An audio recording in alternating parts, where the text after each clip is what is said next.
श्री राम।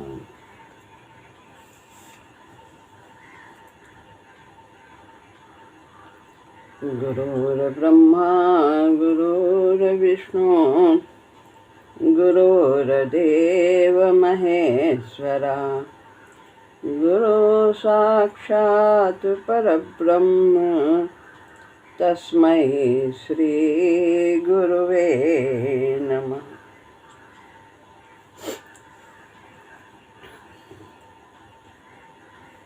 श्री राम अध्याय 7 श्रीमद् भगवद गीता अध्याय 7 श्लोक है 25वां।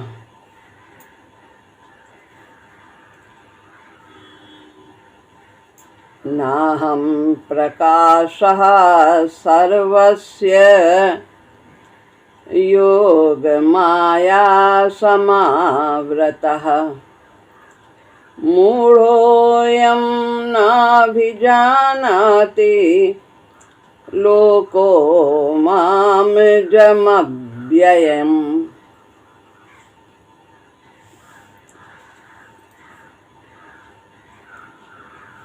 ना माने नहीं, ना अहम, अहम माने मैं। प्रकाशा प्रकाशित होता हूँ यानी प्रकट होता हूँ। सर्वस्य उन सब के सामने, योग माया समावृता, योग माया से समावृता माने अच्छी तरह ढका हुआ। मूढ़ो अयम, मूढ़, मूढ़ और यहाँ अवग्रह है, आ है साइलेंट, तो मूढ़, मूढ़ अयम, जो मूढ़ हैं वो अयम माने मुझको, मूढ़ अयम माने जो यह मूढ़ हैं, ना माने नहीं, अभिजानाति ठीक तरह से नहीं जानता, अभिजानाति माने जानना, ना माने नहीं जानता। लोको यानी मनुष्य समुदाय, माम अज अजम अव्ययम, माम माने मुझको, अज अजम अजन्मा और अव्ययम अविनाशी। अर्थ पढ़ते हैं।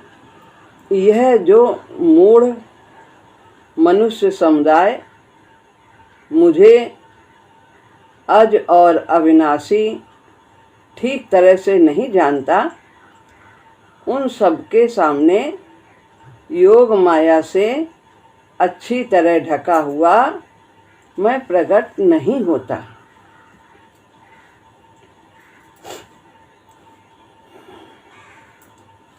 महाराज जी कहते हैं,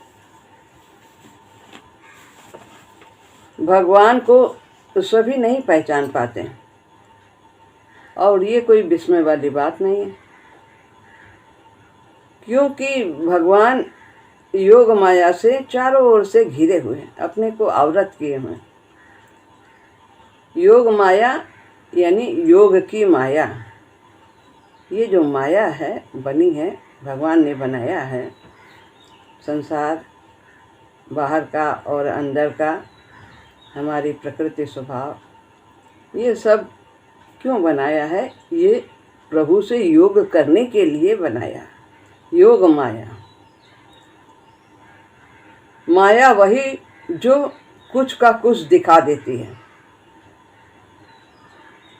जो दिखता जो है वो है नहीं, और जो नहीं दिखता वही है। तो ये कुछ का कुछ दिखा देती है। जैसे बिंदु से सारा कितना दृश्य बन जाता है, कितने चित्र बन जाते हैं, लेकिन चित्र दिखाई देता है, लेकिन बिंदु तक लोगों की दृष्टि नहीं जाती है। तो वास्तविकता वास्तव में शुरू कहाँ से हुआ? बिंदु ही तो जड़ होता है। पहले तो बिंदु ही रखते हैं, फिर उसके आगे बढ़ता चला जाता, क्या क्या बनाते चले जाओ चित्र। तो बिंदु से विश्व बना देती है, वही जिससे भ्रम होता है। जो है सो दिखता नहीं, जो नहीं है सो दिखता।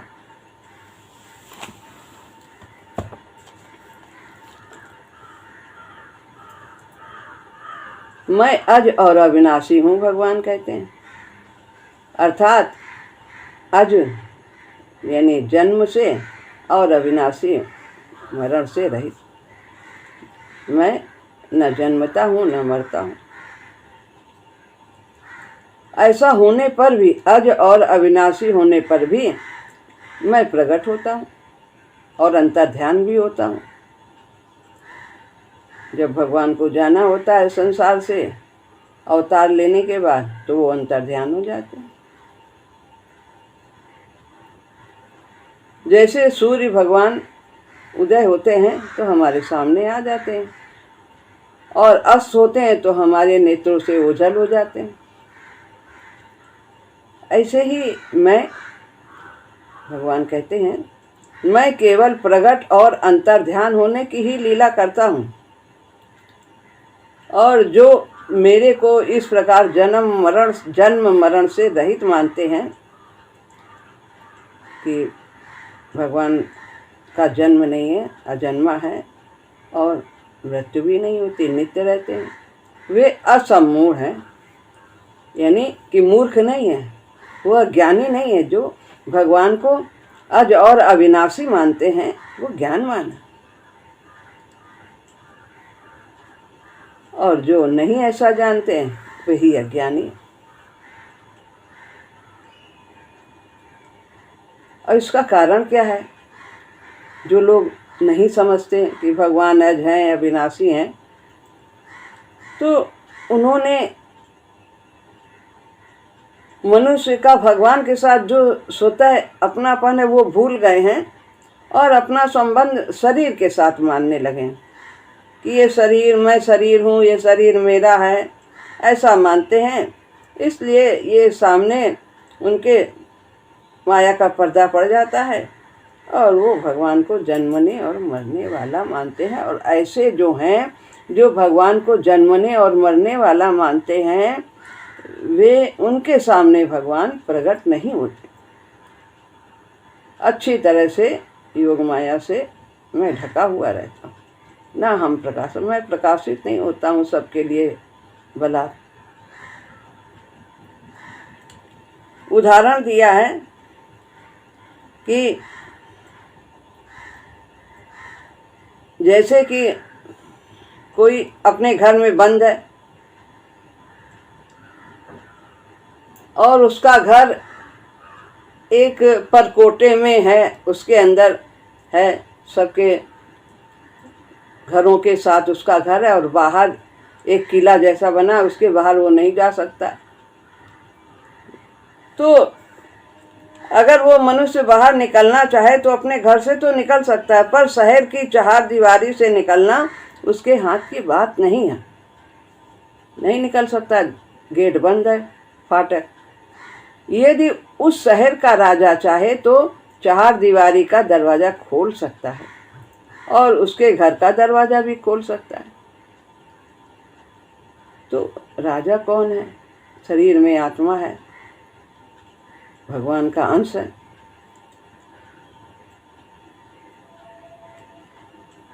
अगर वो मनुष्य अपने घर का दरवाजा नहीं खोल सकता तो राजा उस घर के दरवाजे को तोड़ भी सकता है। ऐसे ही यह प्राणी अपनी मूढ़ता को दूर करके अपने नित्य स्वरूप को जान सकता है, अपनी अज्ञानता को दूर कर सकता है। मूढ़ता, आत्मा जग जाती है जो सोई हुई है, तो फिर वो बाहर निकल सकता है। परंतु सर्वथा भगवत तत्व का बोध तो भगवान की कृपा से ही होता है। सोई जानई जेहि देहु जनाई। और भगवान की कृपा कब होती है? जब हम उनके शरण होते हैं। अगर मनुष्य सर्वथा भगवान की शरण हो जाए तो भगवान उसके अज्ञान को दूर कर देते हैं और माया को भी दूर कर देते हैं। तो भगवान की को पहचानना कोई खेल नहीं है। जो सत्वमयी अवस्था है वो तो सहज में पहचानी जाती है। सत्वमयी अवस्था क्या है? सतोगुण कि ये भाई बहुत दयालु हैं, बड़े अच्छे हैं, भगवान इतना अच्छा अच्छा कार्य करते हैं, या लोग ऐसा अच्छा कार्य हैं, इनमें बहुत सात्विक गुण है, ये तो पहचान सकते हैं। वह तमोगुण और रजोगुण से नितांत भिन्न होती है। सत्वगुण अवस्था दिखाई देती, बहुत अंतर होता है सतोगुण और रजोगुण तमोगुण में। सतोगुण से रजोगुण और तमोगुण की दूरी 100 गुना है और रजोगुण से तमोगुण की दूरी 10 गुना है। तो ये दोनों बहुत पास है और सत्वगुण रजोगुण और तमोगुण से बहुत दूर है, बहुत आगे है। तो इसे आसानी से पहचान सकते हैं। ये अवस्था रजोगुण और तमोगुण से भिन्न होती है। परंतु त्रिगुणातीत अवस्था तो त्रिगुणमयी होती हुई भी गुणों से अतीत होती है। जो तीनों गुणों से युक्त है सभी में रहते हैं, लेकिन गुण होते हुए भी गुणातीत है। कैसे बनते हैं गुणातीत? गुणों का उपयोग तो करना है, संसार में रहकर अच्छे कार्य भी करने हैं, खान पान भी शरीर को चलाने के लिए करना है। आवश्यकता पड़ने पर हमें अनुचित झुकना पाप है, ना झुकने में मधुरता हो वो भी करना है। लेकिन उन सब कार्यों को अपना नहीं मानना कि मैंने ऐसा किया, मैं ऐसा हूँ, मैं ऐसा। वही त्रिगुणातीत अवस्था। देखने में तीनों गुणों का ही खेल दिखता है, परंतु भीतर से वह अलिप्त रहता है, असंग रहता है, सभी से परे होता है। देखने में लग रहा कि इसने बहुत अच्छा कार्य किया, ये बहुत ठाट बाट से रह रहा, इसने इसको मार दिया है। भगवान ने इसे सब कार्य किए, राक्षसों का वध किया, दुष्टों का वध किया, संहार किया और दया भाव भी दिखाया और राजमहल में भी रहे, लेकिन सबसे अलिप्त रहे। उनमें उनका संग नहीं किया, भोगों का आसक्ति नहीं की, ममता नहीं किया, अहंकार नहीं किया। असंग रहना, गुणों को बरतते हुए भी उन्हें अपने द्वारा न मानना। भगवान उदाहरण देते, भगवान द्वारिका में एक सामान्य गृहस्थ की तरह भोग विलास में रहते थे, परंतु थे परम योगी। कितनी रानियां थी, कहा जाता है ऐसा, लेकिन परम योगी। उन पर कोई प्रभाव नहीं था। देखने वाले व्यक्ति को तो जो भीतर का भाव है वो दिखता ही नहीं कि असंगता है कि संगता है, कि ये लिप्त है कि अलिप्त है। भीतर का भाव तो कोई नहीं जानता, बाहर की क्रिया सबको दिखाई देती है। महाभारत के युद्ध में भगवान ने द्रोणाचार्य के मारने के लिए कैसा खेल खेला, क्या क्या कितने लोगों को युद्ध में किस किस लीला के द्वारा उनका वध करवाया। देखने में अनुचित लगता था, लेकिन नहीं, कहते हैं आतताई जो है उसको कहीं भी किसी भी अवस्था में उसको मारा जा सकता। अर्जुन कहते थे नहीं ये नियम के विरुद्ध है, भगवान कहते थे नहीं, तुम अब बाण चला दो।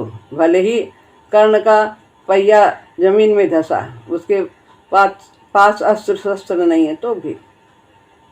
तो ये सब भगवान ने लीलाएं की।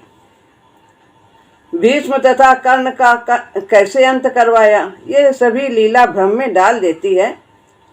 योगेश्वर न दिख करके एक निम्न कोट का मनुष्य दिखता है तो लोग भ्रमित हो जाते, ये कैसे भगवान।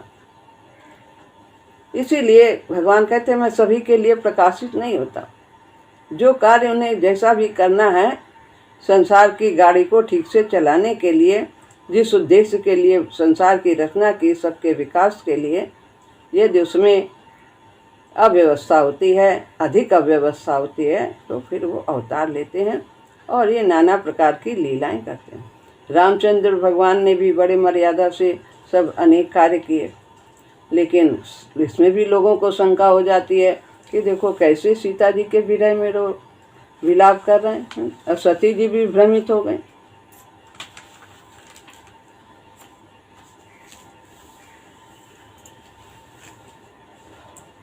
तो भगवान की योग माया विचित्र है, विलक्षण है, अलौकिक है। मनुष्यों का भगवान के प्रति जैसा भाव होता है उसके ही अनुसार वे योग माया से ढके हुए भगवान को देखते हैं।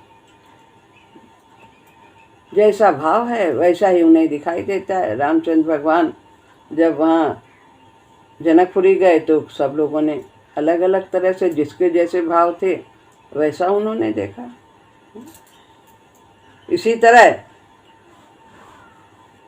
कृष्ण भगवान जिस समय भगवान श्री कृष्ण बलराम जी के साथ रंगभूमि में पधारे उस समय वे बलवानों पहलवानों को वज्र कठोर शरीर धारण करते हुए दिखे। मनुष्यों को नर रत्न के रूप में दिखे, बड़े सुंदर, बहुत अच्छे। स्त्रियों को मूर्तिमान कामदेव के रूप में दिखे। गोपियों को स्वजन, दुष्ट राजाओं को दंड देने वाले शासक और माता पिता के समान बड़े बूढ़ों को शिशु के रूप में दिखे, और कंस को काल के रूप में दिखे। अज्ञानियों को विराट, योगियों को परम तत्व और भक्त शिरोमण वृषनिवंशियों को अपने इष्ट देव के रूप में दिखाई दिए। ये श्रीमद् भागवत में ऐसा वर्णन है।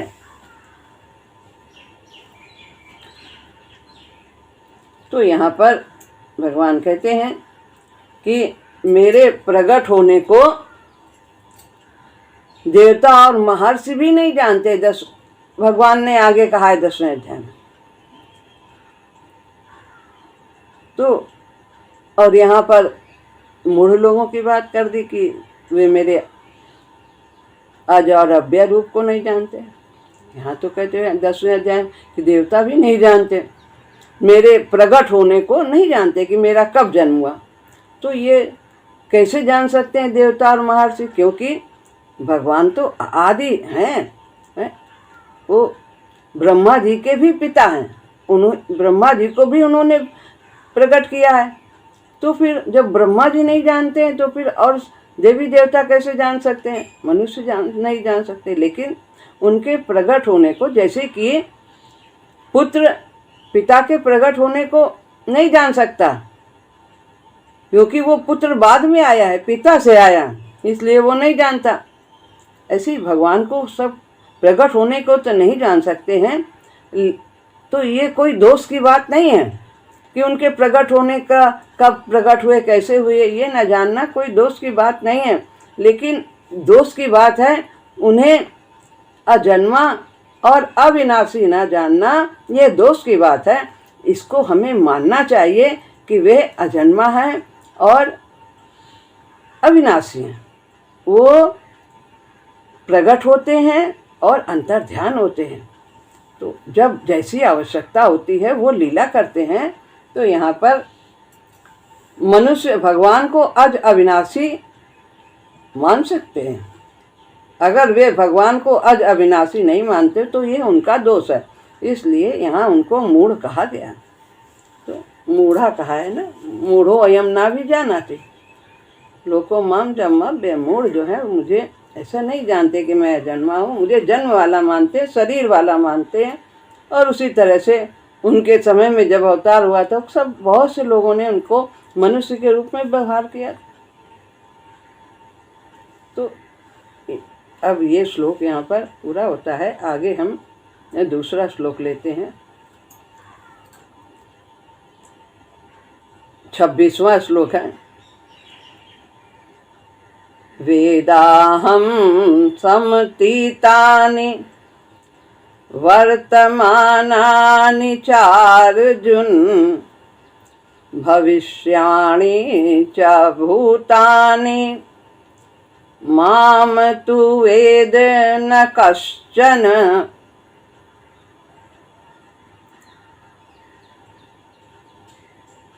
वेदा अहम, वेद, तो यहाँ पर वेद माने जानता हूँ, वेद माने जानना, तो अहम, इसमें वेद अहम कि मैं जानता हूँ। समतीतानि, भूतकाल में हो चुके हैं जो, और वर्तमानानि, और जो वर्तमान में है। चा माने और, अर्जुन, अर्जुन। भविष्याणि, जो भविष्य में होंगे। चा माने और, भूतानि यानी कि जो प्राणी।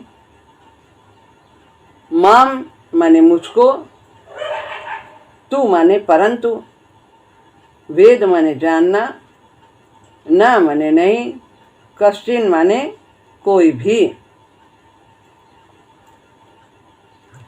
हे अर्जुन, जो प्राणी भूतकाल में हो चुके हैं तथा जो वर्तमान में हैं और जो भविष्य में होंगे, उन सब प्राणियों को तो मैं जानता हूँ, परंतु मुझे भक्त के सिवाय कोई भी नहीं जानता। यहाँ बताते हैं, जो भगवान को अज अविनाशी नहीं मानते, उनके ही सामने माया का पर्दा रहता है, पर भगवान के सामने वो पर्दा नहीं रहता। वो सब कुछ जानते हैं, उनके लिए कुछ भूत भविष्य है ही नहीं, सदैव वर्तमान ही रहता है।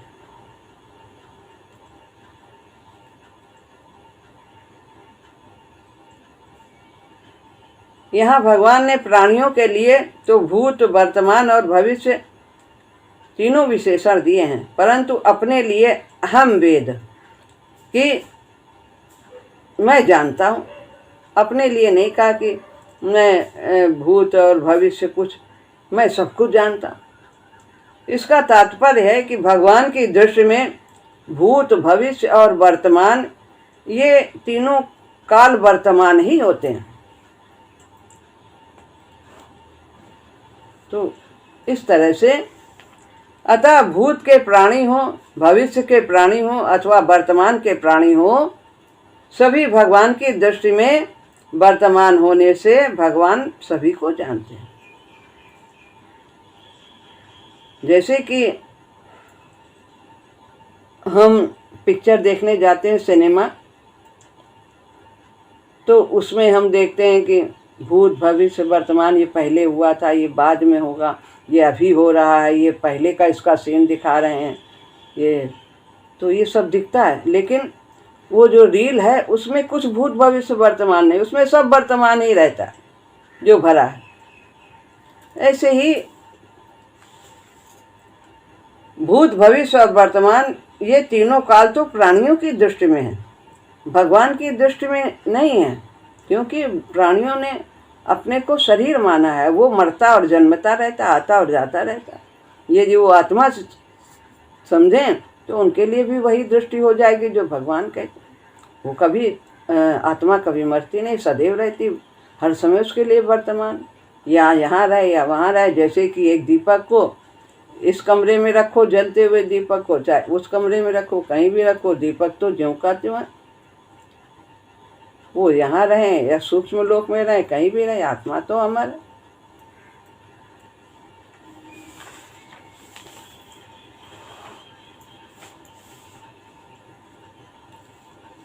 ऐसे ही प्राणियों की दृष्टि में भूत, वर्तमान और भविष्य का भेद रहता है, पर भगवान की दृष्टि में सब कुछ वर्तमान ही रहता है। कारण कि संपूर्ण प्राणी काल के अंतर्गत हैं और भगवान काल से अतीत हैं। देश, काल, वस्तु, व्यक्ति, घटना, परिस्थिति आदि ये सब बदलते रहते हैं, पर प्रभु एक से रहते हैं, हर समय वैसे के वैसे रहते हैं। काल के अंतर्गत आए हुए प्राणियों का ज्ञान सीमित होता है, पर भगवान का ज्ञान असीमित है। भूत, भविष्य और वर्तमान के सभी जीव नित्य निरंतर भगवान में ही रहते हैं। सब कुछ ब्रह्मांड भगवान के अंदर है। उसी में प्राणी, अगर कोई मरता है, जीता है, कुछ होता है, तो सब उसी के अंदर रहते हैं, परमात्मा के ही अंदर। भगवान से कभी अलग हो ही नहीं सकता।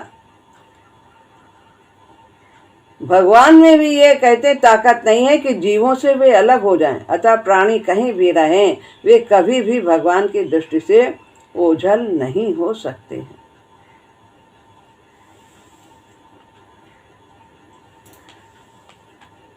माम तु वेद न कश्चन, मैं सबको जानता हूँ, पर मुझे भक्त के अलावा कोई नहीं जानता।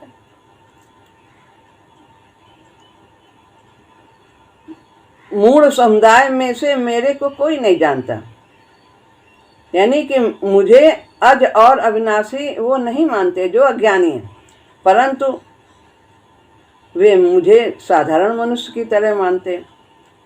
उन मूढ़ों में से मेरे को कोई नहीं जानता, पर मैं सबको जानता।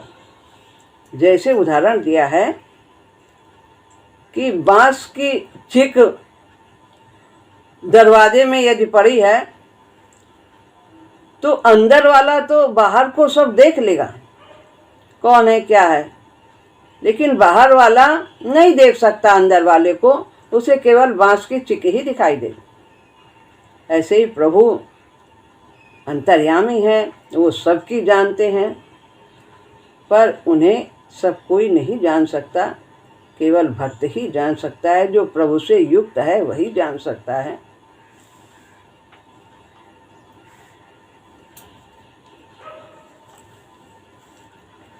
तो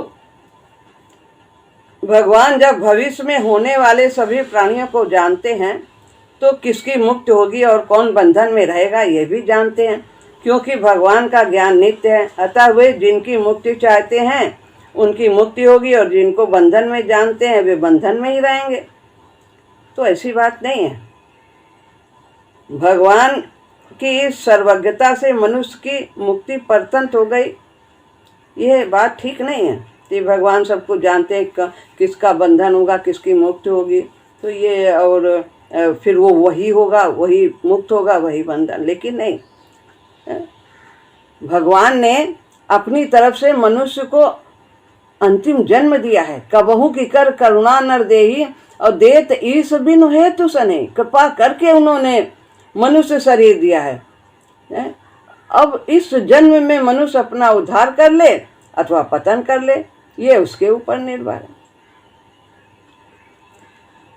तो इस प्रकार भगवान ने ये अवसर दिया है मानव तन दे करके कि वो परतंत्र नहीं है कि उसका कल्याण नहीं होगा। बाकी योनियों में तो भोग योनियाँ थी, उनसे ऊपर उठा करके प्रभु ने मानव तन दिया है। तो हम अपना उद्धार कर सकते हैं, हम में सामर्थ्य है, हम में योग्यता है, स्वतंत्रता है, और हमें अधिकारी भी बनाया। बिना कारण कृपा करने वाले प्रभु जीव को मनुष्य शरीर देते हैं, जिससे यह जीव मनुष्य शरीर पाकर स्वतंत्रता से अपना कल्याण कर ले। तो भगवान ने अर्जुन से कहा, मेरे द्वारा ये पहले ही मारे जा चुके हैं युद्ध के लिए, तू केवल निमित्त मात्र बन जा। ऐसे ही मनुष्य मात्र को विवेक और उद्धार की पूरी सामग्री देकर भगवान ने कहा कि तू अपना उद्धार कर ले, अर्थात अपने उद्धार में तू केवल निमित्त मात्र बन जा। मेरी कृपा तेरा उद्धार कर देगी। निमित्त मात्र बन जाओ, करो, जो है जितना कर सकते हो वो करो, और उसे अपना पुरुषार्थ ना मानो कि मैंने इतना काम किया, मैंने इतना जप किया, सत्संग किया, इतना क्या क्या किया, मालूम नहीं क्या किया। निमित्त मात्र है, करने कराने वाला तो वही है। तो निमित्त तो बनना ही होगा। तो हमें जो साधन दिए हैं उनका उपयोग निमित्त मात्र बनकर करना है। बाकी जो कुछ होगा वो सब प्रभु की कृपा से ही होगा, वही करेंगे। लेकिन करना है, अर्जुन से कहते हैं युद्ध कर कर। ये नहीं कि भगवान करेंगे आके, नहीं, हमारा जो कार्य है वो हमें करना है, बाकी तो फल सब प्रभु के हाथ में। कर्मण्येवाधिकारस्ते मां फलेषु कदाचन मां कर्म फल हेतुर्भु माते संगोस्त्व कर्मणि। अकर्मण्य न हो, कर्म ना करने में तेरी आसक्ति ना हो, कर्तव्य तो कर, लेकिन आसक्ति से रहित होकर के।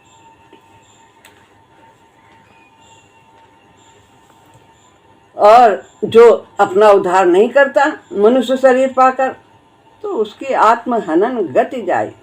सो परत्र दुख पावई असुर धुन धुन पछताए, अकालई कर्मय ईश्वर ही मिथ्या दोष लगाए। जो न तरई भव सागर नर तम समान यश पाए, सो कृत निंदक मंदमति आत्महन गति जाए। आत्महनन की गति उसकी होती है जो अपना इस शरीर, मनुष्य शरीर को पा करके अपने कल्याण के लिए कार्य नहीं करता। कल्याण का कार्य यही है कि प्रभु से जुड़ जाना, प्रभु के शरणागत होना।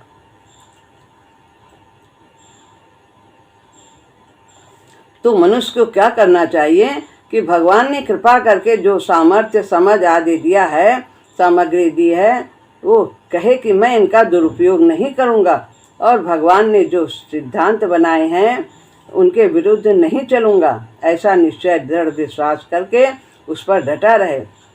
तो फिर अगर गलती हो भी जाए तो उसे अंदर पश्चाताप हो, दुख हो, उसको माने कि मेरे से ये गलती हो गई, अब ऐसी गलती नहीं करूँगा। प्रभु हमें ऐसी शक्ति दो कि मैं आपके बनाए हुए नियमों पर चल सकूं, आपकी आज्ञा का पालन कर सकूं। मनुष्य है, गलती होगी, लेकिन जब हम अपनी कमियों को देखते हैं तो हमारे अंदर और कमियों को देखने की योग्यता आती चली जाती है। और यदि हम उन्हें ध्यान नहीं देते हैं, अरे हो गया, कुछ नहीं, उसने ऐसा, तो फिर वो हम उनकी पीठ थपथपाते हैं, तो हम और पतन की ओर बढ़ते चले जाते हैं। अपनी कमियों, मनुष्य की मनुष्यता कब शुरू होती है?